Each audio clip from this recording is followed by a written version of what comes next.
So with our lovely Miss Z, I wanted to work a little bit with some more pattern games. Again, pattern games are going to be really beneficial for her because she does struggle with a little bit of some anxiety. So I want to make sure that we're helping her build some comfort, start to realize that even though the world can be at times unpredictable, we want her to start thinking that no matter what is going on in the environment as she becomes more cozy, is that, again, patterns can always remain the same. So the benefit of a lot of the Control Unleash patterns is that it can help build resilience and reliability in a world that's ever changing. So if your babe struggles with over-arousal, getting way too jazzed, having a hard time coming back from that, if they struggle with anxiety or even sometimes reactivity, which can again stem from many different things. So as long as we've ruled out like a medical reason behind some reactivity or even aggression, we want to make sure that first off, we've got a clean bill of health. So a lot of times when I chat with students and other clients, is about like 80% of reactivity cases can stem from a place of ailment. So when we're noticing bigger behavior changes, it does tend to be a lot of times a medical reason. So there could be something as simple as a toothache, a tummy upset, GI issues, allergies. And just like with us, if we, let's say, for example, are feeling run down or feeling overwhelmed, and then on top of it, we're asked to do many different tasks that we find already a bit trying, it could create a situation where now your babe starts to associate those harder things and feeling yuck. And then on top of it, then having to struggle through those feelings, plus not feeling well, and then having to work those skills that we're trying to master. So with my lovely lady, right now I was just warming up with some easy peasy, just some Find It. So I haven't even used this little target mat. So there's obviously many different patterns. So I would recommend to, if you're unfamiliar with them, is, again, you can also check out the Control Unleashed books, and I know I've mentioned like the DVDs as well. There are even some areas that offer the program. Oh, chewing is optional. So if, let's say, your babe is really looking for some of these lovely foundation behaviors, it could be another great venue to try a little bit at home, watching them on YouTube, watching them through the DVD, reading the books, because then it can start to really help your babe make those stepping stones into the real world. So one of these exercises is called the up-down game. So you can, again, like I've mentioned prior, is you can use a clicker if you find it's easier for you and the babe. Remember, a clicker marks the exact moment that the dog did the thing you were hoping to have them do again. It also marks the moment that what they did was the right option, and here comes your paycheck. So we want to make sure that if our babes are ever struggling, that we make things attainable and within their comfort range especially. So if you find, and again, Ms. Z is doing a little bit of panting, she was doing a little bit of play earlier. So a lot of times, though, she does come in a little bit anxious. And some babes, just like some people, struggle with anxiety, and it could be none of our fault, of course. A lot of times we tend to blame ourselves. Remember that a lot of times you're dealing with genetics. You're dealing with, what happened while in utero or what her parents were like. You're also dealing with external scenarios, so like how your puppy perceives the environment, novel items. And then two, adolescence is just a trying period for any puppy, but I find that for certain breeds, more of their genetics, again, come out a bit bigger. And that could be because of the lack of ability to use those normal doggy responses in the settings that we've set them up for. So it's very hard for a herding group to, for example, having no herding abilities, directed into the right element, to sometimes they have a hard time reining it in because they don't know where else to put those lovely genetic skills.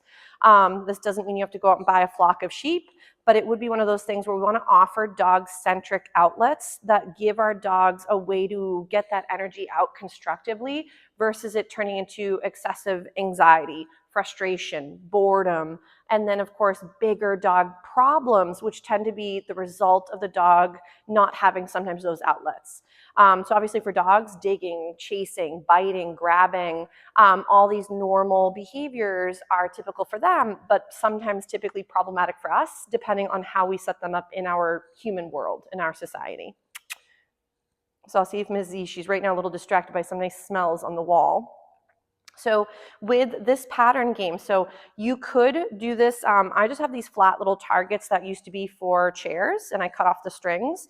There's all different little targets you can purchase. You can use bowls at home. There will be a super bowls game that we're going to dive into. This is just going to be the beginning stages of the up-down game. So what I'd like to do is I'm going to have a couple snacks at ready. She's using it almost like a physical target to stand on. I'm just going to send her away with little find it. This is not part of the game, so we were just doing find its to get her comfortable. What I'm going to do with Ms. Z is I'm going to go ahead, and when she comes a little bit in front of me, I'm just going to first offer a piece of food on the floor on the target.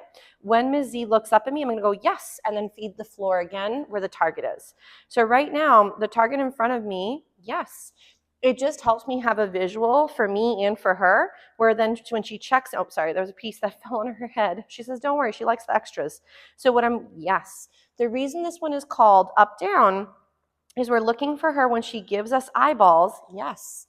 And we feed her for when she gives us the eyes. So let's say, for example, she thinks that little tidbit is a piece of food, but it's just the target. Right there, yes. So this is called up down because it involves your puppy looking up into your eyes. You're not asking for the eye contact. So unlike some of our typical basic skills, yes. This is, again, a lot of times involves the dog as part of the conversation. So right here, she's eyeballing me, yes. If you ever felt that she was staring at your hands as opposed to into your eyes, you can put the food behind your back, so it's a little bit less of a target in your hands. When she goes from finding the piece of food on the floor to then locking eyes on you without being cued, then you're going to go ahead and feed her on the floor so she can learn how to disengage to come back to you again with those eyes. So if, again, she's a little bit away from me, I'm just going to lure her a little bit in front of me just for a second. I'm going to go ahead and, again, start the game with the food on the target. And then what you're waiting for her to do is when she looks up into your eyes, yes, you're going to feed, again, on the target. So, again, waiting for those eyes to hit me. She's like, this target smells delicious. So, again, we're waiting for those eyes right there. Yes. So again, the benefit, yes, of the up-down game is it can start to help your puppy hone in on you versus the environment. Yes. I don't care if she's sitting, standing, whatever behavior-wise.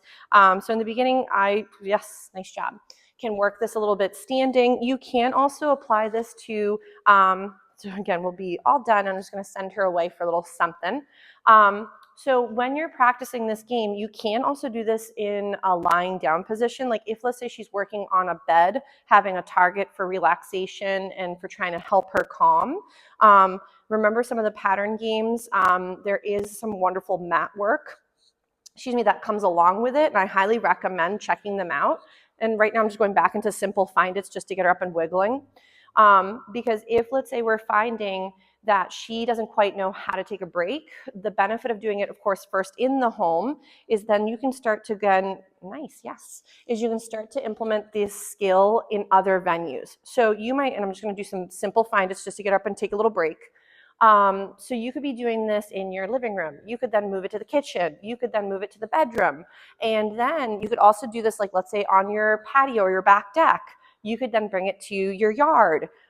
Because for a lot of puppies, remember, generalization of skills takes time and a lot of reps. So if you're finding she's really struggling with something, it could be that she doesn't have that foundation yet to bring to those harder venues. So this was the up-down game, and then we're going to do the ping-pong game.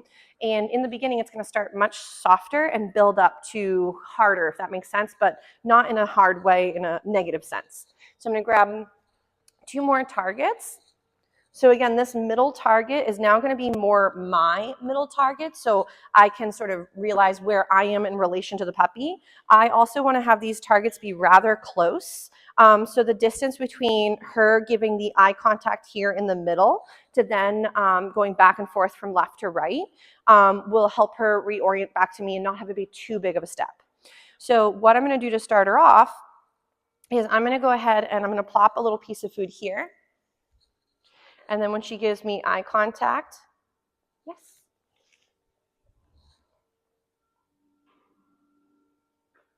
Yes. Yes. So you'll see that the pattern Yes, involves your puppy doing their check-ins. So it's not me asking, yes, but it starts to make it, sorry, madam, my hot dog piece got stuck to my fingers. It's